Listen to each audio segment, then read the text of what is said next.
Marvin, Rees. I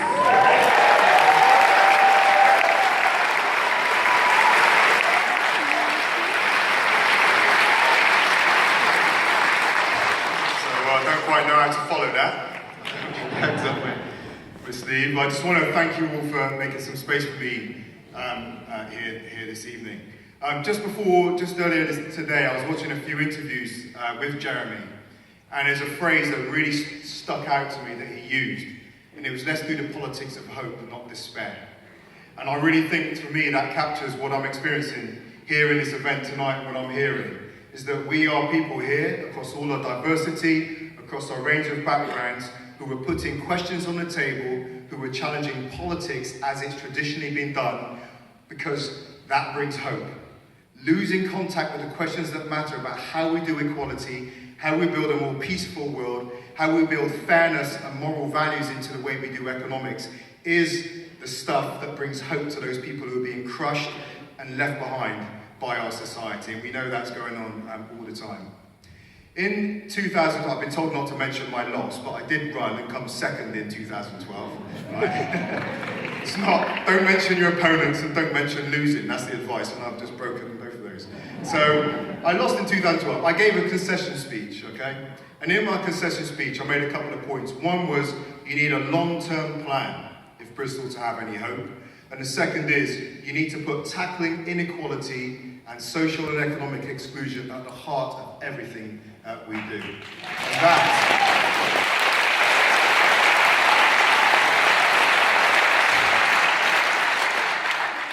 And that's what I'm hoping, that's what I'm intending to take into this election in the policies we're putting forward. So just to give you a taste, we're committing to building homes. I faced housing insecurity as a child. I lived in a refuge with my mum, we moved around. You know, you can't build a life without a home. We're going to be building 2,000 homes a year by the year 2020, 800 affordable. We want to extend protection to people in the private rental sector. We know people are being ripped off. Leaving housing up to the free market alone is not working for real life. And we want to make sure...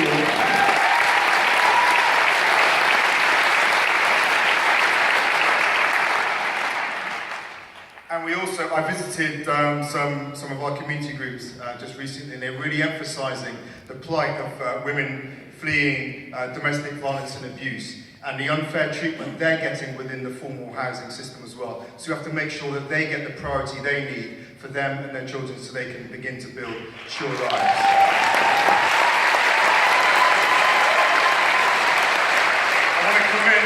I want to commit to Bristol being a living wage city. I spent a lot of time with Arnie Graf over the last few years, a phenomenal man. When I was living in Washington in the late 90s, we were wrestling with this idea. Surely it's a fundamental principle of the way we do economics, that if you work, you can live. Working 2 jobs and paying your bills does not mean that you are not poor. It just means you're having to do 2 jobs to pay your bills. That's no way of running a country or an economy.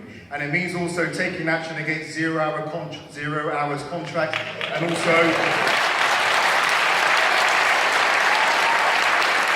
making sure that we clamp down on those firms that are blacklisting employers. I'm committed to tackling the city's health inequalities.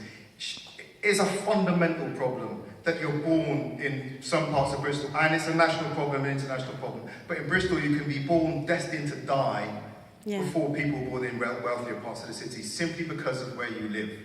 This is not down to personal choice, okay? Personal behaviours matter, but social policy is by far and away the overwhelming determinant of healthy life years, both for how long you live and how long you live healthy. Getting children off to the best possible start in life is the single most effective thing we can do to tackle that. So I will be protecting children's centres, but I'll also be rolling out a mental health programme. I want a mental health programme to build resilience into the lives of primary school children right across Bristol. We all face hardship. If we don't get off to a good start, the next bunch of challenges that comes along, we're less equipped to deal with it, and inequality and disadvantage compounds itself through life. Investing in our children is the surest way we can, the surest thing we can do to begin to tackle health inequalities. And I want to say too, learning lessons from this last year, 2015, I want to commit, and I'm making a commitment tonight, that I want to lead a bid for Bristol to become a European capital of culture.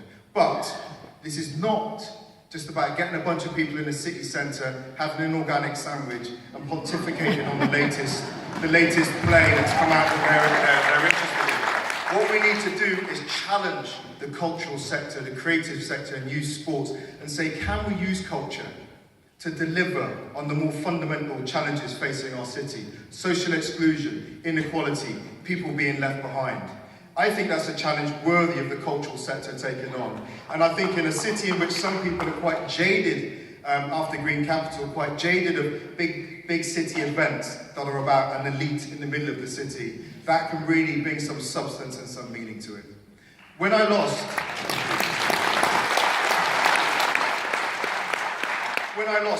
again, I'm mentioning it again.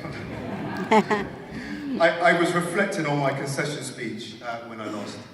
And I worked so hard to keep my mum out of the media that I didn't mention her in my concession speech. And I'll share with you tonight the thing I wish I'd shared that night. And so when I talked about politics, I wish I'd have said, if you're a woman, bringing up kids by yourself, if you're poor, on social security, you haven't got enough food in the fridge, you're wondering what you're going to do to get another 50p to get your lights back on when your electric meter drops out. The fact I was standing on the stage next to George Ferguson means there is some hope. Brings us back. This is politics of hope, not despair. Okay?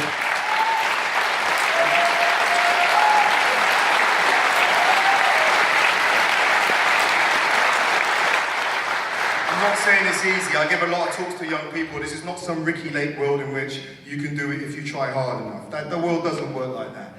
But there is some hope. My intention is to work for a city in which people get the opportunity to flourish, not because, like me, they happen to bump into a couple of people who invested faith and opportunity in their lives. Many of my friends didn't bump into those people. It's just the way the city works. It's not right that you were born destined to die, have poor life chances simply because you are poor. That's not the kind of city I want, and I hope it's a city I can join with you in creating. Thank you.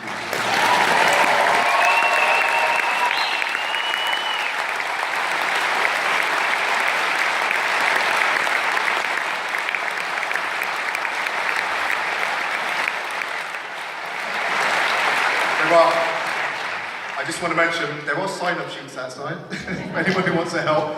And I do want to mention as well, SARI, go to the SARI stand outside, Stand Against Racism and Inequality. A fantastic organisation serving some of the most vulnerable people in the city. One of the co-founders, Batu Pandya, learn about this guy. They're out in the foyer, go and learn about them. They really deserve your support and your solidarity. Thank you very much.